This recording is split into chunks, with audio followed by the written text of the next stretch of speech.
បាទជំរាបសួរលោកគ្រូអ្នកគ្រូទាំងអស់គ្នាចឹងនៅក្នុងវីដេអូនេះខ្ញុំនឹងបង្ហាញលោកគ្រូអ្នកគ្រូអំពីរបៀបនៃការ log in ចូលទៅរៀននៅក្នុង website ដែលខាងនាយកដ្ឋានទម្លាក់ឲ្យលោកគ្រូអ្នកគ្រូចូលរៀនដើម្បី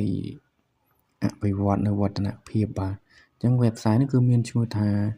gru.openplp.org ចឹងលោកគ្រូអ្នកគ្រូប្រកាសជាមាន link នៅក្នុង group Telegram អញ្ចឹងមកលោកគ្រូអ្នកគ្រូអត់មានទេខ្ញុំនឹងដាក់ link នៅខាងក្រោម video description របស់ខ្ញុំលោកគ្រូអាចចូលទៅមើលបានណាអញ្ចឹងឥឡូវនេះគឺយើងចូលទៅក្នុង link នឹងទាំងអស់គ្នាឥឡូវខ្ញុំមាន link នៅក្នុង Telegram អញ្ចឹងខ្ញុំបើក Telegram បន្តមកទៀតបាទអញ្ចឹងខ្ញុំចុចបាទនេះលោកគ្រូអ្នកគ្រូឃើញ link បាទនេះ gru.openplp.org អញ្ចឹងខ្ញុំចុចលើនឹងតែម្ដងអញ្ចឹងវានាំយើងចូលមកដល់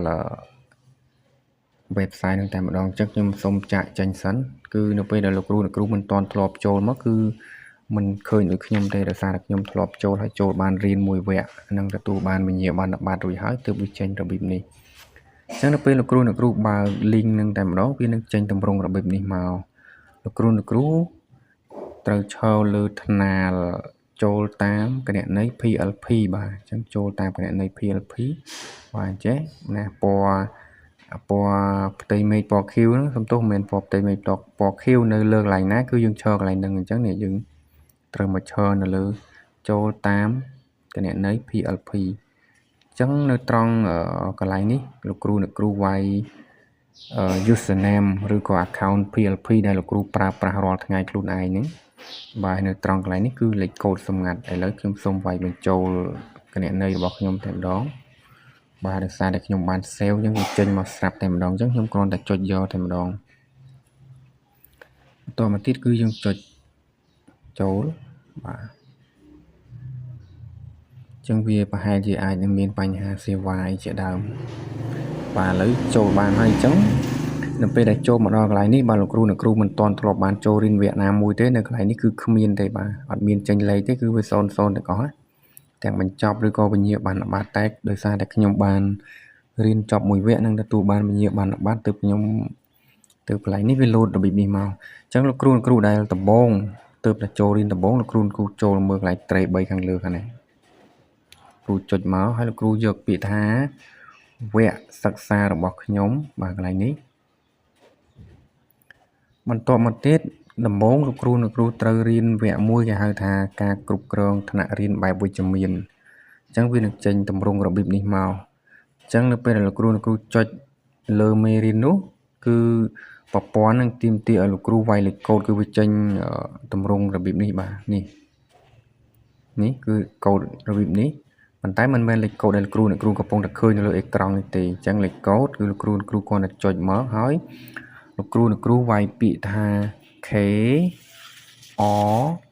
U P C U បាទហើយលោកគ្រូអ្នកគ្រូចុចពាក្យថាចុះឈ្មោះកន្លែងនេះ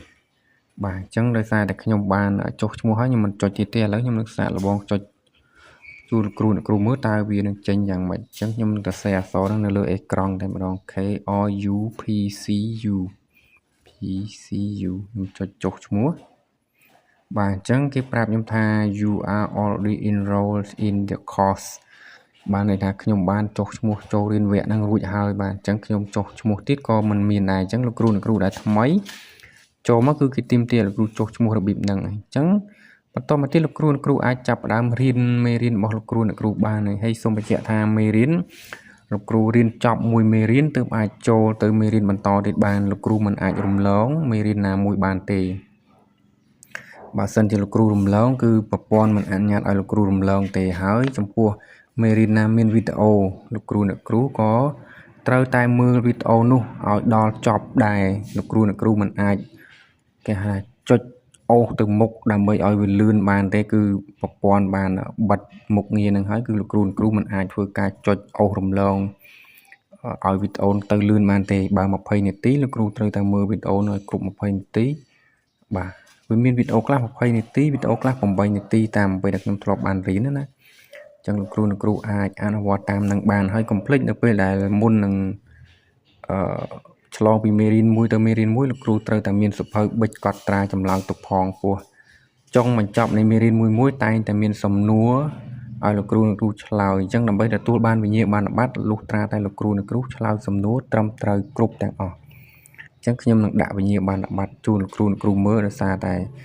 ខ្ញុំគិតថាវិញ្ញាបនបត្រនេះគឺលោកគ្រូដទៃទៀតគាត់មិនមានបញ្ហាទេដោយសារតែគាត់បានបង្ហោះនៅក្នុងបណ្ដាញសង្គម Facebook ជាច្រើនអញ្ចឹងខ្ញុំសូមអនុញ្ញាត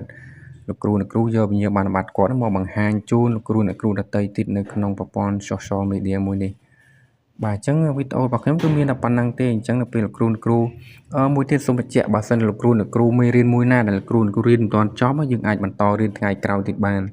មិនមែនបីថាក្នុង1ម៉ោងឬក្នុង1ថ្ងៃឬក្នុងមួយពេលលោកគ្រូត្រូវទៅរៀនឲ្យចប់ទេ